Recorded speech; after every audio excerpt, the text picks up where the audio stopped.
Electric dipole 2 point charge हमारे पास हैं, negative charge, positive charge. इन दोनों चार्जेस को हमने फिक्स डिस्टेंस 2a पर मेंटेन कर दिया।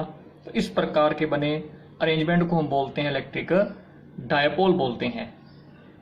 जो उनके बीच के डिस्टेंस है 2a, इसको हम बोलेंगे the length of dipole. 2a ये लेंथ है। इन दोनों, ये जो डायपोल इलेक्ट्रिक डायपोल है जो दोनों चार्जेस से मिलकर बना है, इसका एक सेंटर है, उसको सेंटर को हमने O पॉइंट से डिनोट कर दिया। और ये O जो है वो सेंटर है जो कि इन दोनों के बिल्कुल बीच में है। मतलब ये भी a डिस्टेंस होगी और ये भी डिस्टेंस a होगी। इलेक्ट्रिक डायपोल को हम एज ए वेक्टर लेते हैं। इसकी डायरेक्शन नेगेटिव चार्ज से पॉजिटिव चार्ज की ओर होती है। और नेट चार्ज की अगर हम बात करें तो नेट चार्ज इस डायपोल पर होता है 0। पर नेट चार्ज 0 है, पर इलेक्ट्रिक फील्ड यहाँ 0 नहीं होगा। टोटल चार्ज डायपोल पर 0 होने की वजह से नेट चार्ज इलेक्ट्रिक डायपोल की वजह से 0 नहीं होगा। एग्जाम्पल की हम बात करें तो जैसे वाटर है, अमोनिया है, एल्कोहल है, कार्बन डाइऑक्साइड गैस है, HCl है, ये कुछ एग्जाम्पल इलेक्ट्रिक डायपोल के हैं। इन सभी के अंदर जो पॉजिटिव और नेगेटिव चार्ज है उनके बीच में कुछ प्रॉपर गैप होता है, प्रॉपर डिस्टेंस इनके अंदर मेंटेन होती है। इनको इलेक्ट्रिक डायपोल का हम एग्जाम्पल के तौर पर यूज कर सकते हैं। डायपोल मूवमेंट, किसी भी इलेक्ट्रिक डायपोल की जो स्ट्रेंथ होती है उसको हम मेजर करते हैं उसके डायपोल मूवमेंट से। एक प्रकार की वेक्टर क्वांटिटी है। इसका जो मैग्नीट्यूड होता है, इस p वेक्टर को से हम इसको डिनोट करते हैं स्मॉल p वेक्टर से। इसका ये हमने लिया मैग्नीट्यूड। तो इस डायपोल मूवमेंट का जो मैग्नीट्यूड होगा वो इक्वल आएगा किसी एक चार्ज के मैग्नीट्यूड मल्टीप्लाई उन दोनों चार्जेस के बीच की डिस्टेंस के। तो इस प्रकार हम डायपोल मूवमेंट का मैग्नीट्यूड निकाल सकते हैं इस फॉर्मूले से। ये एक वेक्टर क्वांटिटी है। इसकी भी डायरेक्शन हम नेगेटिव चार्ज से पॉजिटिव चार्ज की ओर लेते हैं। इसका SI यूनिट हम यहाँ से देख सकते हैं। चार्ज को हम कूलाम में लेंगे और ये डिस्टेंस है वो मीटर में, तो कूलाम मीटर इसका SI यूनिट है। इस डायपोल का फिजिकल सिग्निफिकेंस क्या होगा? हम जानते हैं मैटर जो है वो एटम्स और मॉलिक्यूल से मिलकर बना होता है। एटम्स इलेक्ट्रिकली न्यूट्रल होते हैं। अगर हम किसी मॉलिक्यूल की बात करें तो उसमें पॉजिटिव चार्ज, या किसी एटम की बात करें उनमें पॉजिटिव चार्ज न्यूक्लियस की वजह से होगा और नेगेटिव चार्ज होगा इलेक्ट्रॉन्स की वजह से होता है। अगर किसी मॉलिक्यूल के अंदर पॉजिटिव चार्ज और नेगेटिव चार्ज का सेंटर ऑफ मास कोइंसाइड कर जाए, उस प्रकार के मॉलिक्यूल को हम बोलते हैं नॉन पोलर मॉलिक्यूल। और जिस मॉलिक्यूल के अंदर पॉजिटिव और नेगेटिव चार्ज का सेंटर ऑफ मास आपस में कोइंसाइड न करे, उन मॉलिक्यूल्स को हम बोलते हैं पोलर मॉलिक्यूल। सभी मॉलिक्यूल्स चाहे वो नॉन पोलर है या पोलर है, उनमें डायपोल मूवमेंट की डायरेक्शन हमने पहले बताई थी, वो नेगेटिव चार्ज से पॉजिटिव चार्ज की ओर होती है। और सभी मैटर के अंदर जो मॉलिक्यूल्स हैं उनमें जो डायपोल है वो रैंडमली ओरिएंट होते हैं। मतलब उनकी डायरेक्शन कोई फिक्स डायरेक्शन नहीं होती, वो इस प्रकार बेढंगे तरीके से रैंडमली ओरिएंट होते हैं किसी भी मॉलिक्यूल के अंदर, किसी भी मैटर के अंदर, उसके polar and non polar molecules. कब ऐसा होगा? जब इलेक्ट्रिक फील्ड यहाँ पर 0 होगा। In absence of electric field जो मॉलिक्यूल्स किसी मैटर के हैं वो रैंडमली ओरिएंट होते हैं, उनका डायपोल मूवमेंट होगा वो डायपोल मूवमेंट का अगर हम नेट करें तो हमें 0 मिलेगा।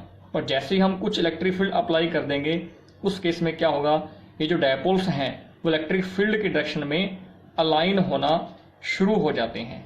इससे उस मैटर का, उन मॉलिक्यूल्स का जो नेट डायपोल मूवमेंट है वो 0 नहीं होता। और तब हम बोल देंगे वो जो मैटर है वो पोलराइज हो चुका है। The matter is said to be polarised. जब इलेक्ट्रिक फील्ड नहीं था तो नेट डायपोल 0 था, वो रैंडमली ओरिएंट थे। इलेक्ट्रिक फील्ड अप्लाई करने से सभी डायपोल मूवमेंट्स इलेक्ट्रिक फील्ड की डायरेक्शन में अलाइन होना शुरू हो गए और हमें नेट डायपोल मूवमेंट कुछ ना कुछ मिला, और उस केस में बोल देंगे वो मैटर पोलराइज हो चुका है। डायपोल फील्ड वो फील्ड है एक डायपोल के चारों ओर का, उसके सराउंडिंग में एक स्पेस है जिस स्पेस के अंदर हम उस डायपोल के इलेक्ट्रिक इफेक्ट को एक्सपीरियंस कर सकते हैं, तो उस स्पेस को हम बोल देंगे वहां पर डायपोल का इलेक्ट्रिक फील्ड है, या उसे बोलेंगे डायपोलर फील्ड है। Field intensity on axle line of electric dipole, हमारे पास यहाँ ये डायपोल है, हमें इस डायपोल की, ये जो डायपोल है इसकी ये वाली एक्सल लाइन है, इसकी एक्सिस में जो पास करेगी लाइन, और इसकी एक्सल लाइन पर ये पी पॉइंट मैंने माना, इस पी पॉइंट पर हम क्या निकालेंगे, इलेक्ट्रिक फील्ड इंटेंसिटी निकालेंगे। मतलब हम करने क्या जा रहे हैं, इस पी पॉइंट पर इस डायपोल की वजह से इस पी पॉइंट पर कितना इलेक्ट्रिक फील्ड इंटेंसिटी होगी हम वो निकालेंगे। अब पी पॉइंट पर फील्ड हमें निकालना है, तो पी पॉइंट पर फील्ड माइनस क्यू चार्ज की वजह से भी होगा और प्लस क्यू चार्ज की वजह से भी होगा। तो हम पी पॉइंट पर फील्ड निकालेंगे इन दोनों चार्जेस की वजह से। मैंने माना माइनस क्यू चार्ज ए पॉइंट पर है और बी पॉइंट पर है, प्लस टू क्यू चार्ज, इन दोनों चार्जेस के बीच की डिस्टेंस है 2a, और a से o और o से b ये डिस्टेंस स्मॉल a है। और मैंने जूम किया इस डायपोल के सेंटर से इस p पॉइंट, जिस पॉइंट पर हमने इलेक्ट्रिक फील्ड इंटेंसिटी निकालनी है, उस डिस्टेंस को स्मॉल r लिख दिया। अब हम निकालेंगे इलेक्ट्रिक फील्ड निकालेंगे, इसकी वजह से इस पॉइंट P पर, that is electric field intensity किसकी वजह से है बच्चों, due to charge minus Q, वो कहां पड़ा हुआ है, पॉइंट A पर, और हम निकाल कर electric field intensity point P पर निकाल रहे हैं। इसको हमने नाम दिया E1 वेक्टर, और फॉर्मूला हम जानते हैं। हम इसका मैग्नीट्यूड निकालें तो यहाँ ये लगा देंगे, formula 1/4 pi epsilon not Q1 Q2 upon में R स्क्वायर। यहाँ पर पॉइंट चार्ज है, इलेक्ट्रिक फील्ड के अंदर एक ही चार्ज आएगा, तो जो कूलाम फोर्स का फॉर्मूला क्या था, 1/4 pi epsilon not Q1 Q2 upon में R स्क्वायर। और जब इलेक्ट्रिक फील्ड निकालते हैं तो इस F को डिवाइड कर देंगे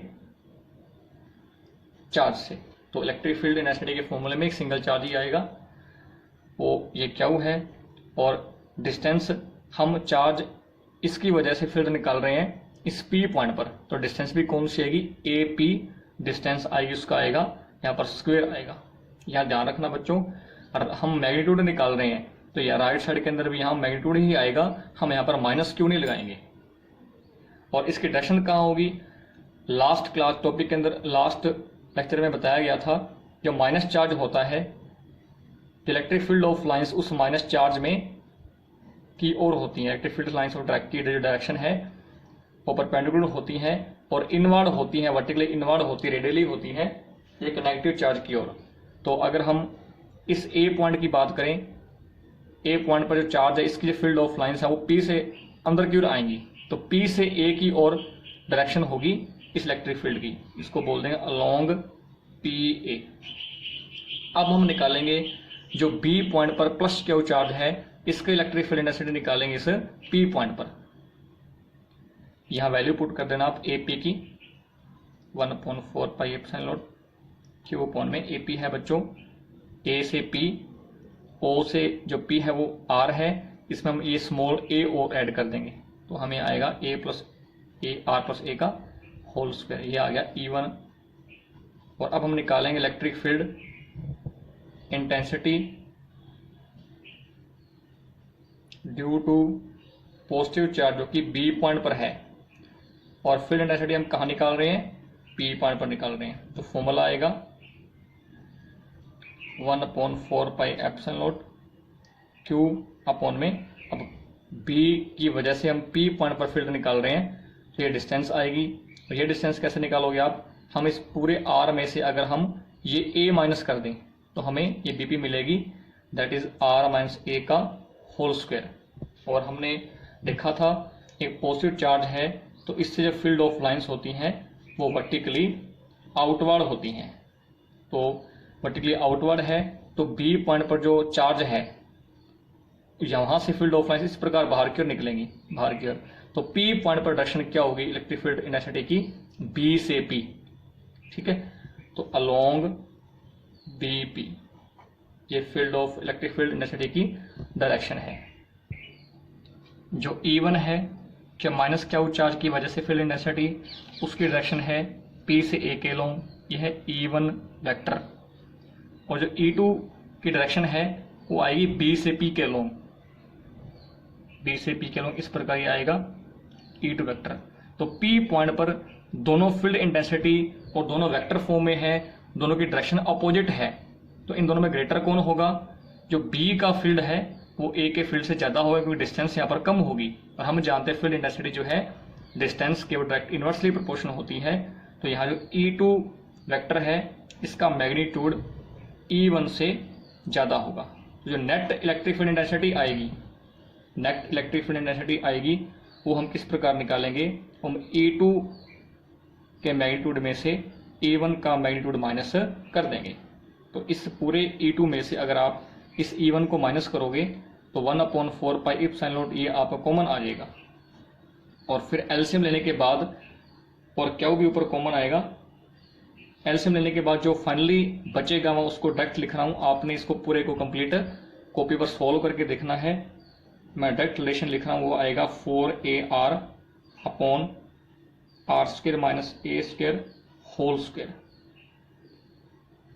जब इनकी नीचे एलसीएम लोगे इन दोनों की मल्टीप्लाई होगी तो A plus B A minus B का फॉर्मूला बनेगा A² माइनस B², और ये स्क्वायर वाला ऊपर होल स्क्वायर आ ही जाएगा।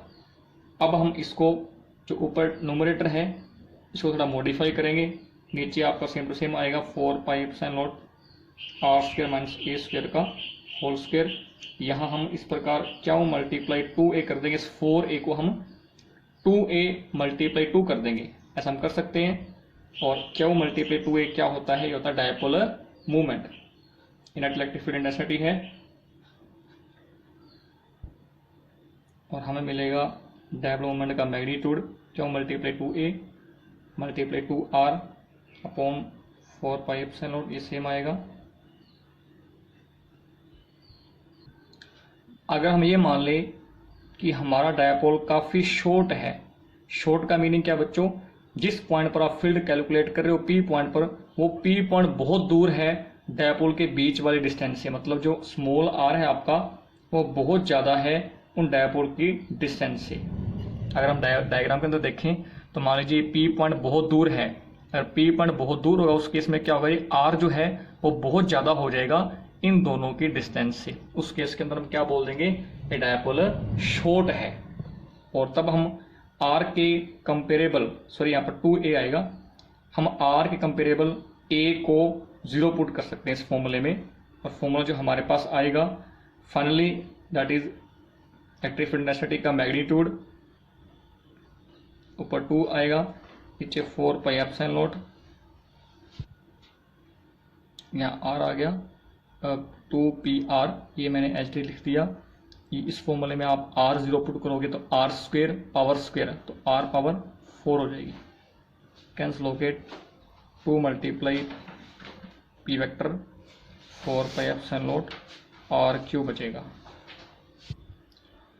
ये बच्चों मैग्नीट्यूड है, नेट इलेक्ट्रिक फील्ड इंटेंसिटी का मैग्नीट्यूड एक डायपोल की वजह से, शॉर्ट डायपोल की वजह से उसके एक्सल पॉइंट पर, यहाँ पर P डायपोल मोमेंट का मैग्नीट्यूड है, और ये तो इसका मैग्नीट्यूड है, और जो डायरेक्शन आएगी वो आएगी अलोंग BP, क्योंकि इस अगर हम डायग्राम को देखें तो जो E2 की डायरेक्शन राइट साइड में है और E2 का जो मैग्नीट्यूड है वो ज़्यादा है E1 से, तो E2 के अलोंग जो नेट इलेक्ट्रिक फील्ड इंटेंसिटी आएगी अलोंग E2, या हम बोल सकते हैं B से P के along. Electric field intensity on equatorial line of electric dipole, हमारे पास डायपोल है -q + q चार्ज अरेंजमेंट, दोनों के बीच में सेपरेशन 2A है, और इसका सेंटर डायपोल का ये जो लाइन है, ये लाइन को हम बोलेंगे इक्वेटोरियल लाइन ऑफ डायपोल। और अब हम जिस पॉइंट पर इलेक्ट्रिक फील्ड इंटेंसिटी निकाल रहे हैं वो पॉइंट अब कहाँ होगा? इस डायपोल के इक्वेटोरियल लाइन पर, जिसको मैंने बोल दिया P पॉइंट। ये जो P पॉइंट है वो इस डायपोल के इक्वेटोरियल लाइन पर है। लास्ट टॉपिक में वो पॉइंट कहाँ था? एक्सल लाइन पर पॉइंट था। इस P पॉइंट पर हम फील्ड इंटेंसिटी निकालेंगे डायपोल की वजह से। सेम प्रोसीजर रहेगा, पहले हम इन दोनों का हम फील्ड निकालेंगे P पॉइंट पर, तो इस माइनस क्यू और प्लस क्यू चार्ज की वजह से जो इलेक्ट्रिक फील्ड इंटेंसिटी का मैग्नीट्यूड है पी पॉइंट पर और डायरेक्शन है पहले हम वो कैलकुलेट करेंगे। इलेक्ट्रिक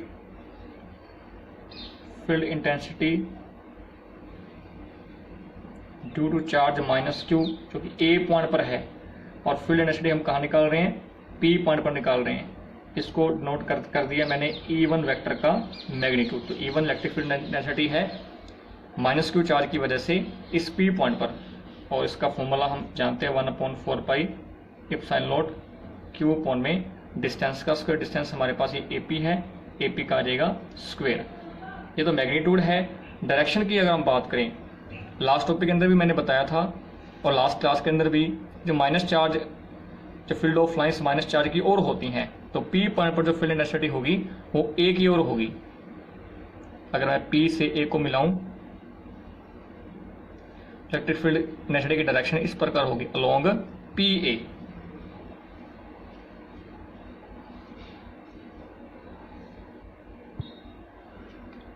अब AP निकाल लेते हैं। AP स्क्वायर कैसे निकालोगे आप, यहाँ पर AOP एक राइट एंगल ट्राइंगल है, और A से O स्मॉल a है, और P से O इसको मान लिया गया स्मॉल r। P से O की डिस्टेंस जो है वो स्मॉल r है। ये हाइपोटेनस बन गया इस ट्राइंगल का, तो ये डिस्टेंस आ जाएगी r² प्लस में a²। इसको पुट कर देना, तो E1 की वैल्यू आएगी 1/4 pi epsilon not Q upon में r² अपॉन में a²। इसकी डायरेक्शन है अलोंग PA। या बुक में आपके P से दे रखा होगा, और इस पॉइंट को उन्होंने C मान लिया है। अब हम इस प्लस क्यू चार्ज की वजह से इस P पॉइंट पर जो फील्ड इंटेंसिटी है उसे कैलकुलेट करेंगे। Electric field intensity due to positive Q charge जो कि B पॉइंट पर है, और फील्ड इंटेंसिटी हम कहाँ निकालेंगे, P पॉइंट पर निकालेंगे। इसको हम डिनोट कर देंगे E2 वेक्टर से, formula 1/4 pi epsilon not Q upon में, और डिस्टेंस है कि हमारे पास BP, और सेम वे से जिस वे से हमने AP निकाला तो BP भी हम निकाल देंगे। वो आएगा हमारे पास सेम आएगा a² प्लस में r²। तो ये जो है वो BP का स्क्वायर है। जो BP आएगा वो तो रूट के अंदर आएगा, स्क्वायर जब करेंगे तो रूट और स्क्वायर कैंसिल होके सिंपल हमें ये बचेगी। अब इसकी डायरेक्शन की बात करते हैं। ये पॉजिटिव चार्ज है और P पॉइंट पर हम फील्ड इंटेंसिटी निकाल रहे हैं, और हम जानते हैं फील्ड इंटेंसिटी जो हो, फील्ड ऑफ लाइन जो होती है पॉजिटिव चार्ज से आउटवर्ड होती हैं। तो इस प्रकार B से P के अलोंग इस डायरेक्शन के अंदर वो फील्ड ऑफ लाइंस की डायरेक्शन होगी। इसको आप D पॉइंट मान सकते हैं। तो इसकी डायरेक्शन होगी अलोंग BD, ये इसको बोल सकते हैं अलोंग PD। ये डायरेक्शन है इलेक्ट्रिक फील्ड इंटेंसिटी की प्लस क्यू चार्ज की वजह से P पॉइंट पर। ये एंगल आप थीटा मान लें। और देखो बच्चों, नेट फील्ड इंटेंसिटी जो P से C के अलोंग है वो तो है E1 वेक्टर, और P से D के अलोंग है वो है E2 वेक्टर। दोनों के बीच कोई रिलेशन नहीं आ रहा, तो हमें अब नेट फील्ड निकालने के लिए इन दोनों को के कंपोनेंट करने पड़ेंगे। कंपोनेंट आपने +1 क्लास के अंदर किए होंगे। अगर मैं बीच के अंदर एक लाइन ड्रॉ करूं तो ये भी एंगल थीटा आएगा, तो ये दोनों एंगल आपस में क्रॉसपोंडिंग एंगल हो जाएंगे, ये भी एंगल थीटा आएगा। अब इसको थोड़ा जूम करके यहाँ ड्रॉ कर रहा हूँ आपको समझाने के लिए किस प्रकार हम इस PC या E1 वेक्टर और E2 वेक्टर के कंपोनेंट करते हैं। तो ये P पॉइंट है, ये P से D है, इसको नाम दिया था हमने E2 वेक्टर, और ये है P से C, इसको नाम दिया E1 वेक्टर। ये बीच में लाइन है, ये एंगल थीटा, ये भी एंगल थीटा। अब हम E1 E2 के कंपोनेंट करेंगे। इस E1 का इस डायरेक्शन में जो कंपोनेंट होगा वो कौन सा होगा, आप जानते हैं E1 cos थीटा, और इस E1 का जो साइन कंपोनेंट आएगा बिल्कुल नीचे downward vertically, that is E1 sin theta. ये कंपोनेंट करने आपको आते होंगे। सिमिलरली E2 का इस डायरेक्शन में जो इसको आप R बोल दो, L बोल दो, तो P से L के अलोंग जो E2 का कंपोनेंट आएगा वो आएगा E2 cos थीटा, और वर्टिकली ऊपर की ओर आएगा E2 साइन थीटा। ये कंपोनेंट किए मैंने E1 और E2 दोनों फील्ड इंटेंसिटीज के।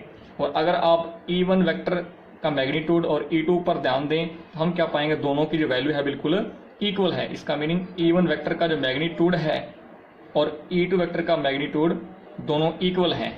इसका meaning E1 sine theta E2 sine theta वो आपस में कैसे हैं, इक्वल एंड अपोजिट। तो P पॉइंट पर दोनों का जो साइन कंपोनेंट है, जो E1 वेक्टर है E2 वेक्टर है, दोनों के दो कंपोनेंट है। एक कंपोनेंट साइन थीटा वाला है और एक कंपोनेंट कोस थीटा वाला है। जो साइन थीटा वाले कंपोनेंट है दोनों के, वो अपोजिट और इक्वल होने की वजह से कैंसिल आउट हो जाएंगे, जैसे कि डायग्राम में दिख रहा है आपको। और हम क्या दिख रहे हैं, P से L के लोग क्या हो रहा है, दोनों के E1 का भी कोस कंपोनेंट और E2 का भी कोस कंपोनेंट आपस में ऐड हो रहे हैं। तो जो net field intensity P point पर आएगी वो साइन कंपोनेंट की वजह से नहीं बल्कि कोस कंपोनेंट्स की वजह से आएगी। और हम दोनों को ऐड कर देंगे net field intensity P point पर निकालने के लिए। तो नेट इलेक्ट्रिक फील्ड इंटेंसिटी जो आएगी वो आएगी E1 cos थीटा प्लस में E2 cos थीटा, और दोनों सेम है। इसको मैं लिख सकता हूँ 2E1 cos थीटा या 2E2 cos थीटा, वो एक ही बात है। या लिख सकते हैं आप 2E2 cos थीटा, क्योंकि E1 E2 दोनों इक्वल हैं। और E1 की वैल्यू क्या है हम यहाँ पर पुट कर देंगे 1/4 pi sine not Q upon में आर स्क्वायर प्लस में ए स्क्वायर। ये E1 की वैल्यू है या E2 की वैल्यू है, multiply cos theta. Cos theta आप इस राइट एंगल ट्रायंगल से निकाल सकते हैं। कोस थीटा का कैसे निकालोगे, ये होता है बेस अपॉन में हाइपोटेनस। तो बेस उस ट्रायंगल के अंदर है A, हाइपोटेनस जो है वो है हमारे पास square root of A r square plus में ए स्क्वायर। अब ये 2 और क्यू और A ये मिलकर क्या बना देंगे, ये बना देंगे डायपोल मोमेंट का मैग्नीट्यूड। नीचे आएगा 4 पाई एप्सिलॉन नॉट और आर स्क्वायर ए स्क्वायर, इसकी यहाँ पावर 1 है, यहाँ पावर हाफ है, तो पावर कितनी हो जाएगी 3/2। ये नेट फील्ड इंटेंसिटी है P पॉइंट पर डायपोल की वजह से उसके इक्वेटोरियल पॉइंट पर। अब अगर हमने माना कि डायपोल काफ़ी शॉर्ट है, उस केस में R है वो बहुत ज़्यादा हो जाएगी 2A से, और हम A को पुट कर देंगे 0। A को यहाँ 0 पुट करेंगे तो इलेक्ट्रिक फील्ड का मैग्नीट्यूड आएगा वो है P वेक्टर का magnitude upon 4 pi epsilon not, और यहाँ A 0 हो जाएगा तो R स्क्वायर, तो R स्क्वायर है A 0 हो गया, R स्क्वायर की पावर होल पावर 3/2 है, पावर मल्टीप्लाई होंगी तो बचेगा हमारे पास R क्यूब। ये है नेट इलेक्ट्रिक फील्ड इंटेंसिटी किसी डायपोल की वजह से उसके इक्वेटोरियल पॉइंट पर, और इसकी जो डायरेक्शन होगी वो आएगी बच्चों P से L के लॉन्ग। ये P से L के लॉन्ग इसकी डायरेक्शन है।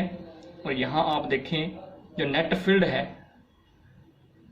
डायपोल मोमेंट की डायरेक्शन थी -Q से +Q, A से B के long. Net field electric field intensity जो आई है वो आई है B से A, मतलब अपोजिट। ये डायरेक्शन है नेट इलेक्ट्रिक फील्ड इंटेंसिटी की, और A से B ये डायरेक्शन है डायपोल मूवमेंट की, और दोनों यहाँ पर कैसी आई हैं, अपोजिट आई हैं। जब बच्चों आप फील्ड इंटेंसिटी एक्सल पॉइंट पर इक्वेटोरियल पॉइंट पर कंपेयर करेंगे तो हम क्या पाएंगे, जो एक्सल पॉइंट का फील्ड है वो फील्ड डबल है इक्वेटोरियल पॉइंट के। फील्ड इंटेंसिटी है एक्सल पॉइंट पर डायपोल की वजह से उसका मैग्नीट्यूड दुगना है इलेक्ट्रिक फील्ड इंटेंसिटी डायपोल की वजह से इक्वेटोरियल पॉइंट पर।